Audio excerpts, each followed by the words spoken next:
Hi guys, and welcome back to Rachel's Enchanting Cakes. For today's tutorial, I'm going to be showing you how to turn your terrace chocolate orange into this super cute Santa stuck in the chimney. Excellent for any beginner baker with limited equipment required. Happy baking guys, and let's make a start.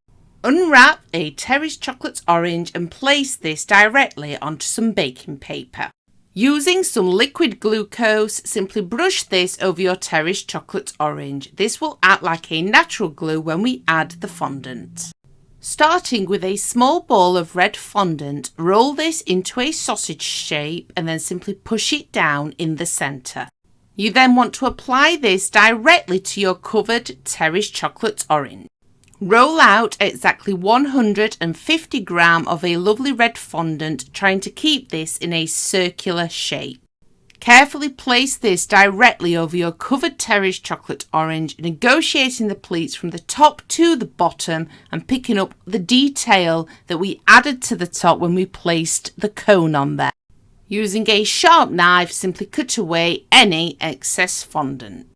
Using a cocktail stick, I simply go around the base of each leg and add 3 indentations directly to the front of my Santa.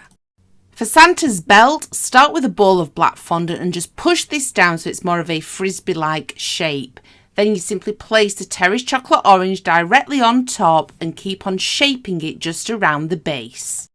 For the buckle, I use a Click Sticks square cutter. However, this can easily be done with a sharp knife, and to keep it simple, if I did not have a cutter, I would start by cutting the white fondant into a square shape, and then instead of cutting out the centre, cut out a smaller piece of black fondant in a square and simply place it on top, and you will have the same effect.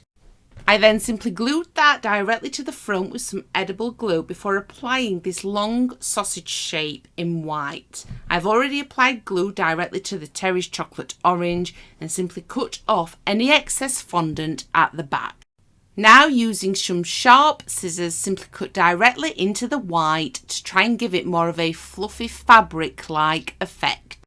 Santa's arms are very simple to make. Start by taking a ball of red fondant and simply roll this into a cone shape. I then use a ball tool to place an indentation in the end. Now, taking a very small ball of white fondant, I want to start by adding some edible glue directly to the red arm, and then I simply pinch the white fondant so it's more of a teardrop shape. By placing that indentation that I have placed directly into the arm, this will just help it stick. I then simply position it directly into that indentation and just push it down. This is going to be the fluffy fabric on Santa's arm. Again, using a ball tool, I place one final indentation directly into the arm. Here I have a very small piece of black fondant that I have turned into a cone-like shape, and then I simply add an indentation for Santa's thumb. Place this directly into the arm with a small amount of edible glue.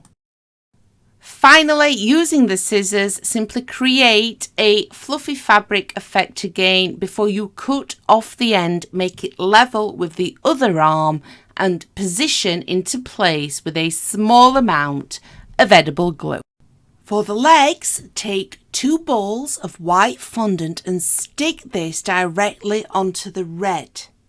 You then want some spaghetti. Now, spaghetti can be used in sugar work, and this will just help hold everything in place and prevent any of these bits that you are adding from actually falling off.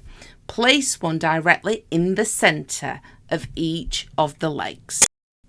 Again, using some sharp scissors, you want to create that lovely soft fur-like effect.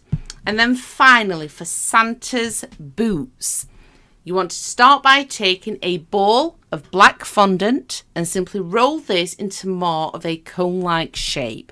Make it more pointy at one end. Place this directly on top of the white and make sure the spaghetti is securing it into place.